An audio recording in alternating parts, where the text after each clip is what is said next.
ఇప్పుడు మనం ఆధ్యాత్మికానికి వస్తున్నాం. ఆధ్యాత్మికం అంటే తము చెప్పుకున్నాం, మనకు ఇతరుల నుంచి మనకు వచ్చే కష్టాలన్నీ నివృత్తి చేసుకోవడానికి చేసే ప్రయత్నం కాదు. ఇది కష్టాలు మన నుంచే మనకు వచ్చినాయి. మన నుంచే మనకు కష్టాలు ఎందుకు వస్తాయి అంటే దీనికే మన ఏవ మనుష్యానాం కారణం బంధమోక్షయో అన్నారు. మనం అంటే మనస్సు అని. ఈ మనిషికి మనసు అనేది అతి ముఖ్యమైన పాత్ర పోషిస్తుంది. ఈ మనసు ఏంటి, ఇది ఎలా ఫామ్ అవుతుంది ఏంటనేది తర్వాత చూద్దాం. దాని విషయం దానికి కూడా విశ్లేషణ ప్రయత్నం చేద్దాం. అంటే మన ఆలోచననే మనకు కష్టాన్ని కలిగిస్తుంది. మరి ఇది కనపడట్లేదు కదా, దీన్ని తెలుసుకోవడానికి మనకున్న సాధనాలు ఏమిటి అనేది ముఖ్యమైనది. దీనికి మామూలుగా మన భారతీయ సాంప్రదాయంలో వేదాలు అనేవి అతి ముఖ్యమైన జ్ఞాన భాండాగారాలుగా మనం స్వీకరిస్తున్నాం. సో ఈ వేదాలు అనేవి స్మృతులు అంటారు, శృతులు అంటారు, ప్రైమరీ టెక్స్ట్ అన్నమాట. వాటి నుంచి కొంతమంది మహనీయులు స్మృతులు తయారు చేశారు. అంటే వాటి జ్ఞానాన్ని ఇంకా కొంచెం తేలిగ్గా అర్థమయ్యేటట్టుగా వాళ్ళు కంపైలేషన్ చేసి వాటిని స్మృతులు అన్నారు. తర్వాత దాని నుంచి పురాణాలు వచ్చినాయి. ఈ పురాణాలలో భాగంగా మనకు భగవద్గీత మహాభారతంలో చేర్చబడింది.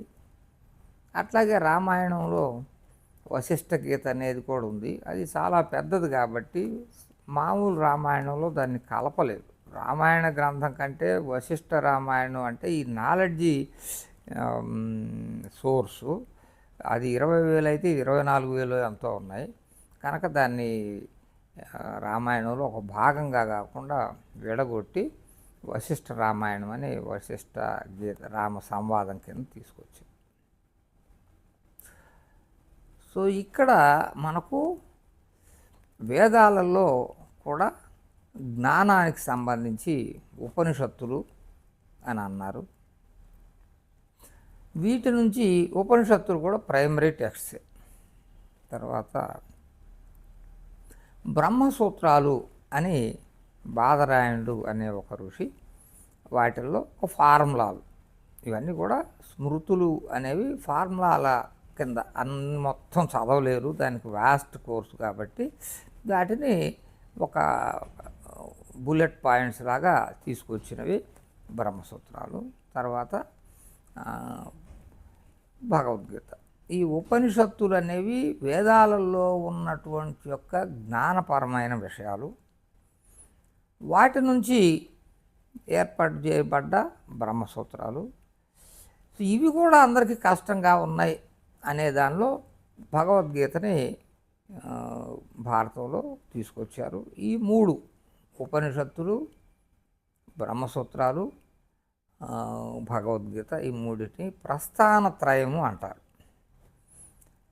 ప్రస్థానం అంటే ఈ ప్రయాణం చేస్తూనే ఉన్నాగా. మనం లౌకిక విద్యతోటే మనకు కావాల్సినవన్నీ దొరుకుతున్నాయి, ప్రపంచాల నుంచి కష్టాలు లేకుండా చూసుకుంటున్నాం కదా. మరి ఎందుకు అంటే మొట్టమొదటి అనుకున్నాం, మన నుంచే మనకు వచ్చే కష్టాలన్నీ నుంచి ముక్తి పొందటం కోసం జరిగే ఈ ప్రయాణమే ప్రస్థానత్రయం. మనం జీవించి ఉన్నంతకాలం సంతోషంగా ఉండాలి అంటే ఈ ప్రస్థానం, ఈ 3 ద్వారా మాత్రమే మనం ప్రయాణం చేయవలసి వస్తుంది. సో అయితే మరి ఏమి లేకుండా కూడా జీవిస్తూనే ఉంటారు. ఏవో కొన్ని చిన్న విషయాలు మా నానుడిలో ఉన్నవి అనేకం ఉన్నాయి. ఇప్పుడు ఈ ఉపనిషత్తులలో చెప్పిన అనేక అంశాలు మామూలుగా అత్యంత సామాన్యులకు కూడా అందుబాటులో ఉండే విధంగా జనబాహుళ్యంలోకి వచ్చేసినాయి. ఇవి ఈ మినిమం నాలెడ్జ్ తోటి కూడా మనం ప్రయాణం చేస్తుండొచ్చు.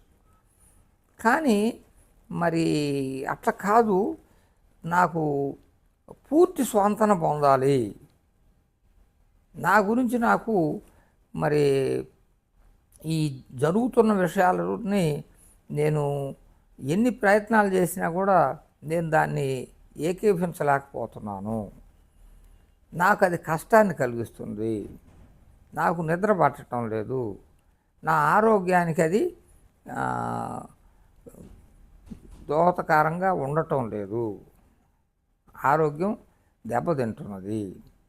దీనికి మరి అత్యంత ముఖ్యమైన విషయాన్ని ఇప్పుడు మనం తెలుసుకోవాల్సింది, ఇవాళ ఏ హాస్పిటల్కి పోయినా కూడా మీకు స్ట్రెస్ ఉందని అంటున్నారు.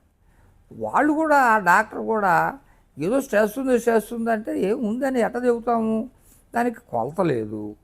మరి దాని నుంచి నివారణకి మరి షుగర్ అంటే షుగర్కి ఏదో మందు ఇస్తారు, లేకపోతేనేమో ఇంకొక వ్యాధికి ఇంకొకటి ఇస్తారు, ప్రతి వ్యాధికి ఏదో ఒక మందు ఇస్తున్నారు. కాబట్టి స్ట్రెస్కు మందు ఏంటి, మా దగ్గర మందు ఏమి లేదండి, మరి మీరే మీ జీవన విధానాన్ని మీరు మరి సమతుల్యం చేసుకుని మీకు మీరే ఇది కావాల్సిందే, మాకు మేము చేసుకునేటది మీ దగ్గర రావటం ఎందుకు అంటే మరి మేమేం చేయగలిగింది ఏం లేదండి అని అంటారు.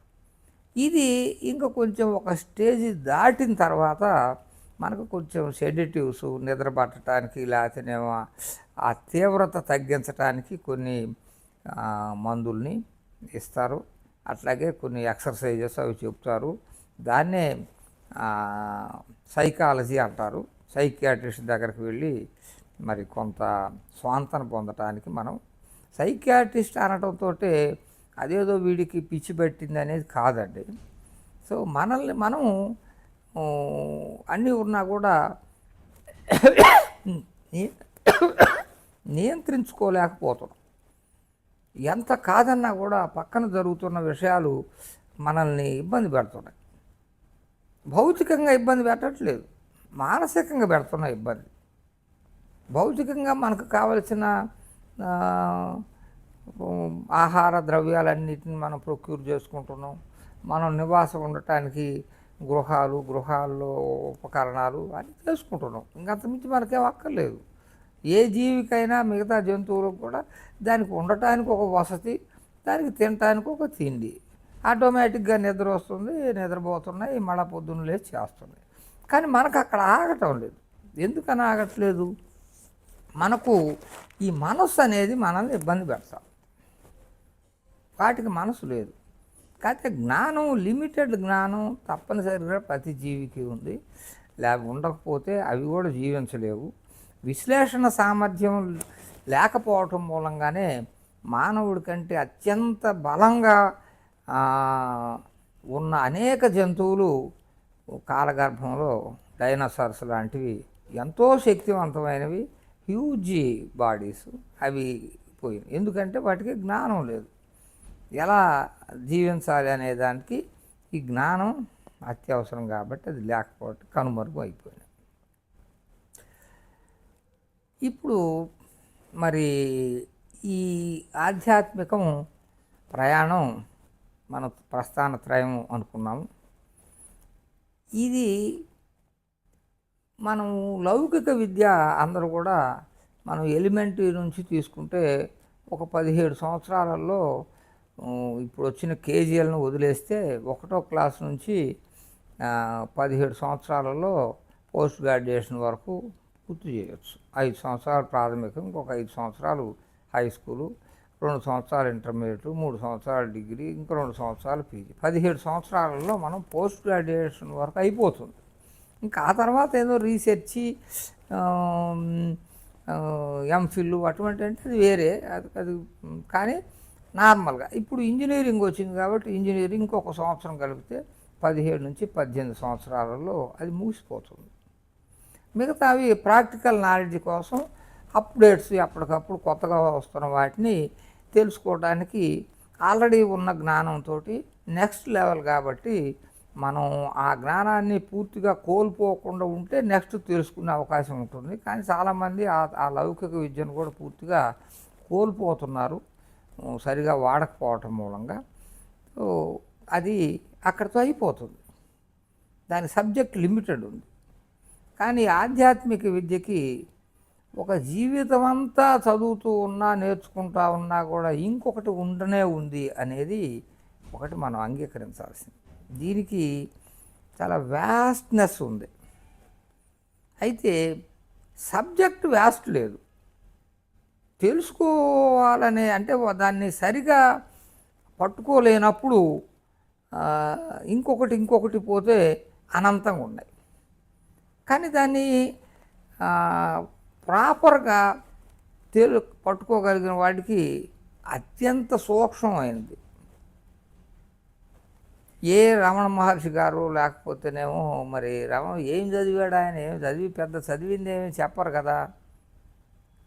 ఎన్ని సంవత్సరాలు మరి మనం 17-18 సంవత్సరాలు చదువుతున్నప్పుడు ఆయన అన్ని సంవత్సరాలు ఏం చదవలేదు కదా. అట్లాగే ఈ చాలామంది అవధూతలు గొప్ప గొప్ప వాళ్ళు మరి మనం కొలిచేవాళ్ళు వాళ్ళందరూ కూడా పెద్దగా అంత ఎక్కువ చదువుకున్నది ఏమి లేదు. మరి అంటే ఎంత చదివినా కూడా దాన్ని మనం సాధించలేకపోవచ్చు, అత్యంత సూక్ష్మంగా కూడా సాధించగలగవచ్చు. ఈ రెండు ఉన్నాయి ఇక్కడ. కనుక ఇది కొంచెము ఆలోచనకు సంబంధించింది కాబట్టి ఆలోచనని మనము ఎలా క్రమబద్ధీకరించుకోవాలి అనేది ముఖ్యమైనది. సో ఇప్పుడు మొట్టమొదట దీనిలో ఈ ప్రయాణంలో మనకు కొన్ని మూలమైన సూత్రాలను మనం కొన్ని తెలుసుకుని వాటిని మనము అప్లికేషన్లో పెట్టుకుంటేనే కానీ మనం తెలుసుకోగలం. వాటి అంతటా డైరెక్ట్గా తెలుసుకోవడానికి వీలయ్యేవి కావు. ఉదాహరణకి నేను ఒక టీచర్గా మ్యాథమెటిక్స్ చాలా సంవత్సరాలు చెప్పాను కనుక దాన్ని అక్కడ స్టూడెంట్స్కి బోధించిన విషయాన్ని ఒకటి చెప్తున్నాను. మ్యాథమెటిక్స్లో మనము నంబర్సు, ఆ తర్వాత ఫ్రాక్షన్స్ అనడంతో భాగాలు వదను, దాని నుంచే వచ్చిన డెసిమల్సు. ఈ ఎప్పుడైతే ఫ్రాక్షన్స్ వచ్చినాయో వాటిని రెండు ఫ్రాక్షన్స్ కలపాలంటే ఎల్సిఎం అని, ఆ తర్వాత ఒకదానికొకటి ఈక్వల్ చేయాలనుకున్నప్పుడు మనము ఈక్వేషన్స్ వచ్చినాయి. ఈక్వేషన్స్ వచ్చినప్పుడు దాన్ని ఒకవైపు నుంచి ఇంకొక వైపు తీసుకెళ్ళడానికి క్రాస్ మల్టిప్లికేషన్ అని అన్నాం. ఆ తర్వాత ఒకదాన్ని ఇంకొకదానికి సబ్స్టిట్యూట్ చేయడం కోసం బ్రాకెట్స్ అనేది కూడా అత్యంత ముఖ్యమైన విషయం మ్యాథమెటిక్స్లో. చాలామంది ఇనీషియల్గా తెలుసుకోకపోతే వాళ్ళకి ఎంతకాలం వెళ్ళినా కూడా ఆ బ్రాకెట్స్ ఇబ్బంది పెడుతూనే ఉంటాయి. 2-3 రకాల బ్రాకెట్స్ అంటే బ్రాకెట్ అనేది ఎక్కడ పెట్టాలి, దాన్ని ఒక పెట్టిన దాన్ని తీసేయాలి కదా. తీసేయడం కోసం ఏం చేయాలి, ఇంట్రడక్షన్ అండ్ రిమూవల్, ఇవన్నీ బేసిక్స్. ఈ బేసిక్స్ ప్రతి ప్రాబ్లంలోనూ వాడతాం. కాబట్టి మనం ఏం చెప్తామంటే వీటిని విడిగా నేర్చుకోండి, విడిగా క్షుణ్ణంగా తెలుసుకోవాలి. ఎందుకంటే మనం ఒక మెయిన్ ప్రాబ్లం ఒక టాపిక్ పైన చేస్తున్నప్పుడు ఇవి ప్రతి ప్రాబ్లంలో ఉంటున్నాయి కాబట్టి ఈ ప్రాబ్లం ఇది పూర్తిగా అవగాహన లేకపోతే ప్రతి చిన్న ప్రాబ్లం కూడా చాలా పెద్ద ప్రాబ్లం కనిపిస్తుంది. కారణం ఏమిటి, ప్రతి ప్రాబ్లంలో కూడా మనం సాల్వ్ చేసే ప్రాబ్లంలో కూడా దాదాపుగా 70-75% వాడేది ఇదే బ్రాకెట్లు, ఇవే క్రాస్ మల్టిప్లికేషన్, ఇదే ఎల్సిఎంలు, ఇదే ఈ విభాగాలు, డెసిమల్స్, ఇదే. ఆ టాపిక్కి సంబంధించిన కొన్ని ఫార్ములాలు, కొన్ని అవగాహన చేసుకోవాల్సినవి ఉంటాయి. ఇది కలిసి ఒకేసారి సాల్వ్ చేయాలంటే అది ఇంపాసిబుల్. చాలామంది అందుకనే మ్యాథమెటిక్స్లో చాలా కష్టాలు అనుభవిస్తుంటారు ఎర్లీ స్టేజ్లో. అది వాళ్ళకి ఎప్పటికైనా ఆ కంఫర్టు ఎర్లీ స్టేజ్లో దొరకకపోతే వాళ్ళ జీవితాంతం మ్యాథమెటిక్స్ కష్టంగానే భావిస్తారు. ఆ కష్టానికి కారణం ఈ కంపల్సరీ తెలుసుకోవాల్సి ఇప్పుడు నేను చెప్పిన విషయాలను విడిగా తెలుసుకోవడం కూలంకషంగా తెలుసుకోవాలి. ఇక దాని మీద బ్రాకెట్ అనే దాని మీద నీకు అనుమానం రాకూడదు. ఈక్వేషన్స్ ఎక్స్ అనేది తీసుకోవడం, అన్నోన్ని తీసుకోవడం, అన్నోన్ నుంచి నోన్ వెళ్ళటానికి, ఇవి బేసిక్స్ అనేవి ఎంత బాగా తెలుసుకుంటే ఆ తర్వాత ప్రాబ్లమ్స్ అంత తేలిగ్గా ఉంటాయి. ఇవి తెలుసుకోకుండా ప్రాబ్లమ్స్ సాల్వ్ చేయాలనుకుంటే వాళ్ళకి జీవితకాలంలో మ్యాథమెటిక్స్ రాదు. అట్లాగే ఈ ఆధ్యాత్మికంలో కూడా కొన్ని బేసిక్స్ ఉన్నాయి. సో ఇవి దీని మీద అనేక గ్రంథాలు ఉన్నాయి. నేను కూడా దీన్ని కొంతమంది గురువులు ప్రత్యక్షంగా నేను ఏ గురువు దగ్గరికి దేనికి వెళ్ళలేదు, కానీ యూట్యూబ్ ద్వారా వాళ్ళు అనేక మంది ప్రఖ్యాతమైన ఆధ్యాత్మిక గురువులు వాళ్ళు చెప్పిన విషయాల్ని వాళ్ళు కూడా ఏదో ఒక టెక్స్ట్ ప్రస్థానత్రయం నుంచే వస్తారు. వేదాంత పరిభాష అనేది ఒక పుస్తకాన్ని మా గురువుగారు చెప్పారు. ఇవన్నీ కూడా ఆన్లైన్లో విన్నాయి. పుస్తకం నేను ఇంతవరకు చూడలేదు. ధర్మరాజేంద్రధ్వరి అని ఆయన వేదాంత పరిభాష అనేదాన్ని ఒకదాన్ని రాశారన్నారు. దానిలో వీటికి అనేక విషయాలకి డెఫినేషన్స్గా ఇచ్చారు అని చెప్పారు. దానిలో కొన్నిటిని మనం తెలుసుకుని ముందుకు ప్రయాణం చేయడానికి వస్తుంది. ఇందులో మొట్టమొదటిది మనం తెలుసుకోవాల్సింది ఇది ఎందుకు అసలు అనేది. ఇదే కాదు, ఈ ప్రపంచంలో జరుగుతున్నది ఏదైనా అసలు మనకి ఏం అవసరం అంటే ఆ అవసరం ఎలా ఏర్పడుతుంది అనే దానికి మొట్టమొదట అనుబంధ చతుష్టయం అంటారు. అనుబంధ చతుష్టయం అనేది చతుష్టయం అన్నాం కదా, 4 ఉన్నాయి. How you are connected with this subject, even ఆధ్యాత్మికతో కూడా ఏంటి సంబంధం, అసలు ఎందుకు తెలుసుకోవాలి, ఎందుకు ఇది అంటే మొట్టమొదట అనుబంధ చతుష్టయం ద్వారా ప్రశ్నించుకోవాలి. ఈ అనుబంధ చతుష్టయం 2 మాటలు చెప్పుకొని నెక్స్ట్ ఇంకొక విధానం. ఈ 4 ఏంటంటే మొట్టమొదట మనం దేని గురించి తెలుసుకోవాలనుకుంటున్నాం, అది విషయం. ఆ విషయానికి నీకు సంబంధం ఏంటి అనేది కనెక్టివిటీ, సంబంధం.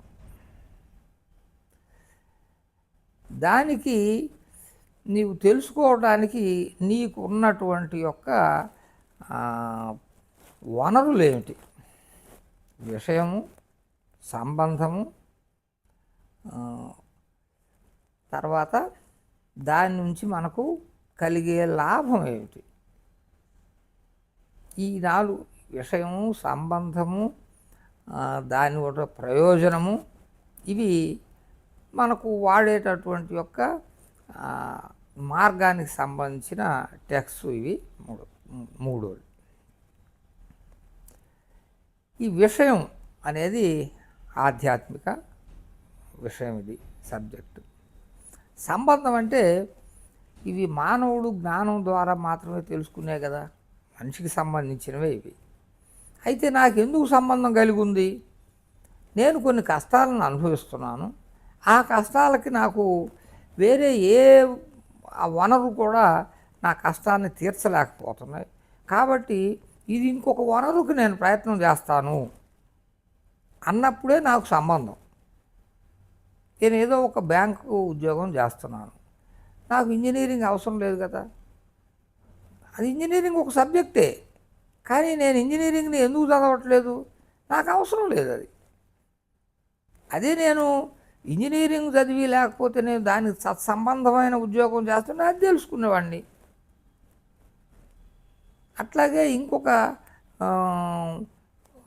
Political science, ఎకనామిక్సు.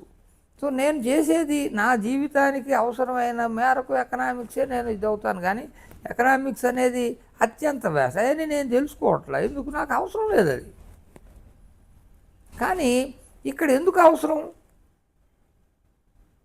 ఎందుకు అంటే ఎన్నున్నా కూడా నాకు ప్రశాంతత రావట్లేదు. దాని ద్వారా మనకు కోరుకునేది ఏమిటి? ప్రశాంతత అనేది అంటే ఆధ్యాత్మిక తాపం నుంచి విముక్తి కలిగేది ప్రయోజనం. తర్వాత ఇంకొకటి మూడోది అధికారి. దాకా నాలుగిట్లో విషయము, సంబంధము, అధికారి, ప్రయోజనం. ఈ అధికారి అనేది అత్యంత ముఖ్యమైనది. నీకు అధికారం ఉందా అంటే నీకు ఏదైనా ఆఫీసులో కానీ ఏదైనా ఒక పని చేయాలన్నప్పుడు నీకు ఒక అధికారం ఇస్తేనేగా నువ్వు ఏదైనా పర్ఫామ్ చేయగలవు. అధికారం లేకపోతే ఏం చేస్తాం? ఇక్కడ కూడా నీకు ఆ అధికారి అంటే బేసిక్ క్వాలిఫికేషన్ అనే అధికారం అంటే ఇక్కడ క్వాలిఫికేషన్ కానీ తీసుకోవాలి, పవర్ కాదు. ఈ క్వాలిఫికేషన్ ఏంటి మరి కొత్తగా ఇంకొక విషయం చెప్పారు అంటే ఈ నీకు కొన్ని బేసిక్ అంశాలపైన నువ్వు ఒక సానుకూలత లేకపోతే ఆధ్యాత్మిక విద్యలో నువ్వు అసలు అడుగు పెట్టలేవు. ఇక్కడనే ఇబ్బంది అవుతుంది అందరికీ. ప్రతి ఒక్కడికి ఏదో తెలుసు, నాకు చెప్పు, దేవుడు ఉన్నాడో చెప్పు, లేకపోతే ఎందుకు లేడో చెప్పు. అంతేగాని నీకు అధికారం నీకుందా అనే ప్రయత్నం అసలు దానికి వెళ్ళలేదు. ఈ అధికారి అనేది చాలా లాంగ్ సబ్జెక్టు, కానీ ఇన్ని నక్షలు చెప్తాను. ఈ అధికారిత్వం మళ్ళా సాధన చతుష్టయం అంటారు. ఈ సాధన నువ్వు ఈ ఆధ్యాత్మిక సాధన చేయటానికి నీకు సాధించటానికి నీకు 4 విషయాలు నీకు కావాలి. ఈ 4 విషయాలు పూర్తిగా అందరికీ వేదాంత విద్య ఇన్ని పూర్తిగా తెలుసుకుంటేనే వస్తాయి, కానీ మినిమం క్వాలిఫికేషన్స్ అయినా ఉండాలి. లేకుండా దీనిలో ఎంట్రీ అవ్వటం అనేది అది అంత తెలివైన పని కూడా కాదు. ఏమిటి ఈ సాధన చతుష్టయం అంటే? మొట్టమొదటిది నిత్య అనిత్య వస్తు వివేకం. అంటే ఇది కూడా మనం అందరం తెలుసుకుంటుందే, ఈ ప్రపంచంలో నిత్యమైనది ఎల్లప్పుడూ ఉండేది, మార్పు లేకుండా ఉండేది నిత్యమైనది. అనిత్యమైనది ఎప్పటికప్పుడు మారిపోతూ ఉండేది అనిత్యమైనది. ఈ సరే తర్వాత వివరణ మరి వీడియో ఎక్కువ అవుతుంది కాబట్టి నిత్యానిత్య వస్తువు కదా. ఇహాముద్రార్థ ఫలభోగ విరాగం. నీకు నేర్చుకునే స్టేజ్లోనే నీకు దానిపైన ఇది నేర్చుకోవడం ఫలానా కోరికతోటి నేర్చుకుంటున్నాను, ఇది నేర్చుకుంటే ఈ ఉన్న ప్రపంచంలో జీవించి ఉన్నంతకాలం నాకు దీనికి ఈ లాభం కలుగుతుంది, లేదంటే చనిపోయిన తర్వాత మరి ఆ ముద్ర అంటే ఇప్పుడు చనిపోయిన తర్వాత ఏ స్వర్గలోకాలు ఇంకొక అప్పుడు అయినా కలుగుతుంది అనే ఒక కోరిక ఉండకూడదు. కోరిక అనేది తెలుసుకోవడానికి ఒక ప్రతిబంధకం. అది ఎట్లా అనేది తర్వాత చూద్దాం. ఇహాముద్రార్థ ఫలభోగ విరాగం. తర్వాత ఇంకొక 6 క్వాలిఫికేషన్స్ ఉన్నాయి.